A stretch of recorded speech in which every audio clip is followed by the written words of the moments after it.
नमस्कार, मैं उस्ताद Bhaskar voice of दमोन से। आज मैं उत्तरी दमोन के एक जाने माने साहित्यकार, एक अच्छे वक्ता और साथ में राजनीति जानकार भी काफ़ी अच्छे हैं, धर्मेंद्र कुमार प्रियदर्शी जी, जो हमारे साथ में हैं। उनसे हम चर्चा करेंगे मोहद्दीनगर विधानसभा क्षेत्र के बारे में विस्तार रूप से। तो धर्मेंद्र जी, आप मोहद्दीनगर विधानसभा क्षेत्र के बारे में कुछ बताइए। बहुत बहुत धन्यवाद आपका। सबसे पहले मैं तमाम देशवासियों को शिक्षक दिवस की ढेर सारी शुभकामनाएं देता हूं, क्योंकि जब तक शिक्षक नहीं होंगे तो समाज सुशिक्षित नहीं हो सकता, सुदृढ़ नहीं हो सकता, और बच्चे शिक्षा के अभाव में अपनी मंजिल को नहीं पा सकते। रही बात मोहद्दीनगर विधानसभा, बिहार का एक बहुत ही चर्चित जगह। मोहद्दीनगर से पहले हम लोग का लोकसभा क्षेत्र समस्तीपुर हुआ करता था, और इसका प्रतिनिधित्व जननायक कर्पूरी ठाकुर, जो पूर्व मुख्यमंत्री थे, वो यहाँ से सांसद रह चुके हैं, और केंद्र में मंत्री, कई प्रदेशों के राज्यपाल, लोकसभा के पूर्व अध्यक्ष बलिराम भगत भी यहाँ से चुनाव लड़ चुके हैं। ये संयोग कहें या दुर्भाग्य, वो यहाँ से चुनाव नहीं जीत पाए। मोहद्दीनगर विधानसभा क्षेत्र यादव बहुल क्षेत्र है। उसके बाद यहाँ राजपूतों की ज़्यादा संख्या है, और उसके बाद सभी पिछड़ों अति पिछड़ों की बहुतायत संख्या में यहाँ काफ़ी उपस्थिति दर्ज की गई है वोटरों की। सबसे पहले यहाँ पे आज़ादी के वक्त चुनाव जब हुआ तो रामरूप राय यहाँ से कांग्रेस के विधायक, पहले से मोहद्दीनगर विधानसभा के पहले विधायक थे। महान स्वतंत्रता सेनानी और शिक्षाविद भी थे। बहुत सारे हाई स्कूल का निर्माण, उच्च विद्यालयों का निर्माण उन्होंने करवाया, जिसमें धमोन भी एक प्रमुख जो उच्च विद्यालय है, धमोन भी उन्हीं का देन है। और उसके बाद पूर्व मंत्री अनुग्रह बाबू और हमारे इस क्षेत्र के लोकप्रिय सांसद, माफ कीजिएगा, लोकप्रिय विधायक अजय कुमार बुल्गानी ने भी 2 मरतबा इस मोहद्दीनगर विधानसभा का प्रतिनिधित्व किया, और इस क्षेत्र में बहुत सारे पुलियों का बहुत सारे काम उन्होंने किया, जिसे लोग नहीं भुला सकते हैं। और लगातार यह कांग्रेस और समाजवादियों का यह गढ़ क्षेत्र रहा है, सेफ सीट रहा है समाजवादियों का। तो समाजवादियों का यहाँ पे ज़्यादा वर्चस्व इस सीट में देखने को मिला है।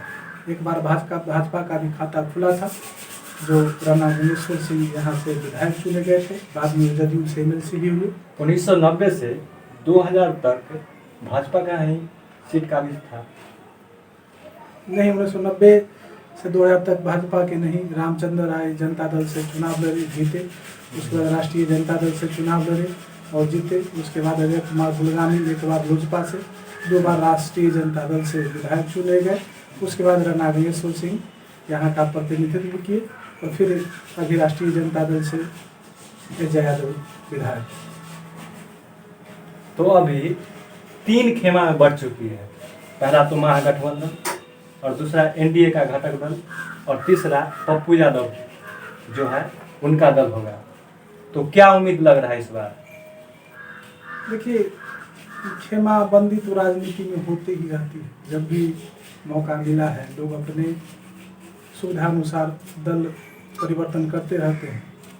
और जहाँ तक अभी की बात है, तो अभी निश्चित तौर पर लोग एनडीए से कुछ नाखुश जरूर दिखाई दे रहे हैं।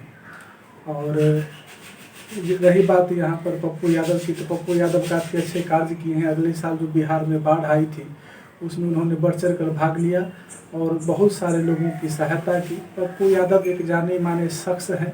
और रही बात सदस्य, कितने सदस्य यहाँ पे मोहद्दीनगर विधानसभा में सदस्यता अभियान के तहत कितने सदस्य जुड़े हैं, वो तो समय बताएगा।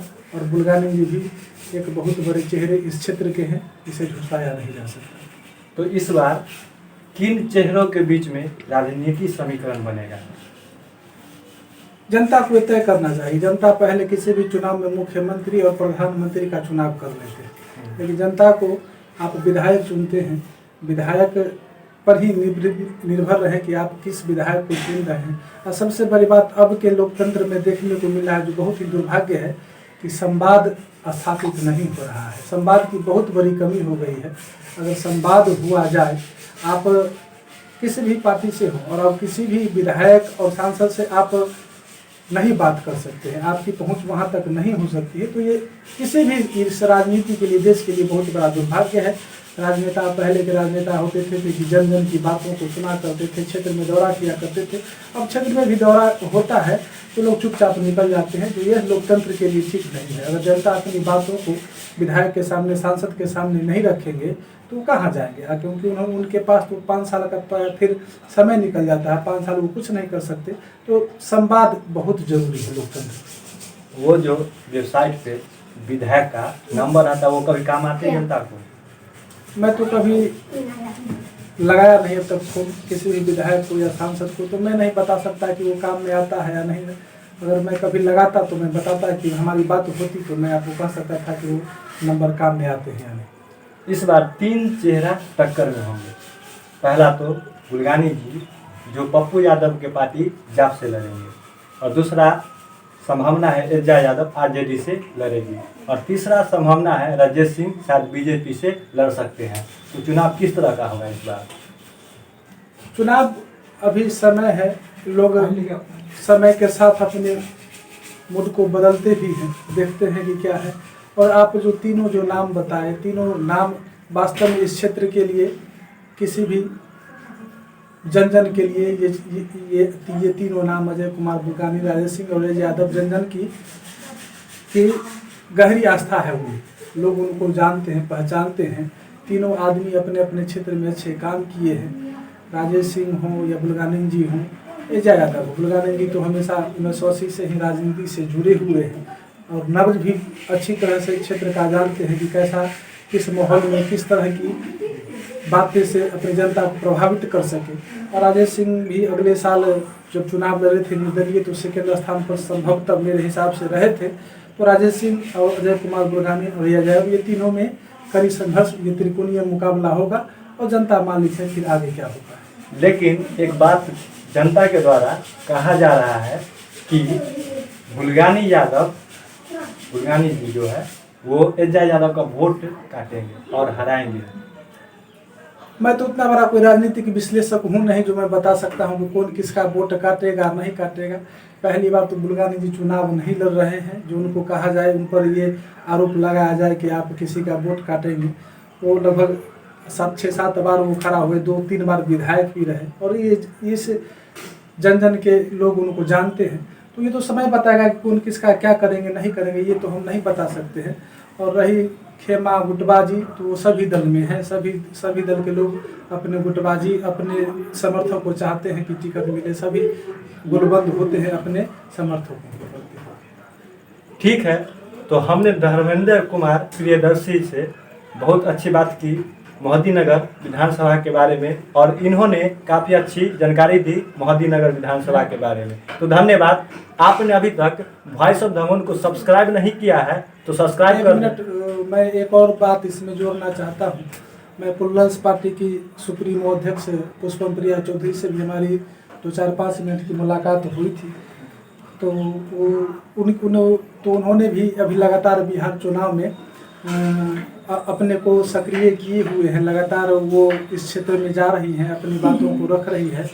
धमोन भी आई थी तो हमारी बात हुई थी। तो जैसा उनका ये कहना है कि हम 243 विधानसभा चुनाव पर हम अपने प्रत्याशी देंगे, तो पुष्पम प्रिया चौधरी के कैंडिडेट कौन होते हैं देखना है। लेकिन अभी भी सोशल मीडिया में पुष्पम प्रिया चौधरी एक नाम बन चुकी है बिहार की नई राजनीति की। तो कह सकते हैं मोहद्दीनगर में 4 दलों के बीच में लड़ाई है। दल तो बहुत सारे होते हैं, मुकाबला तो त्रिकोणीय ही है।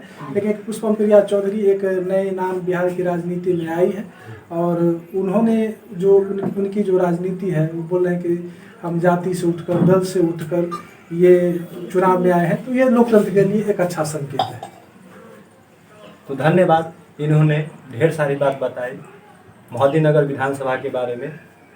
तो इस वीडियो को चारों तरफ शेयर जरूर करें और मोहद्दीनगर के हर जन तक यह वीडियो पहुंच जाना चाहिए। धन्यवाद।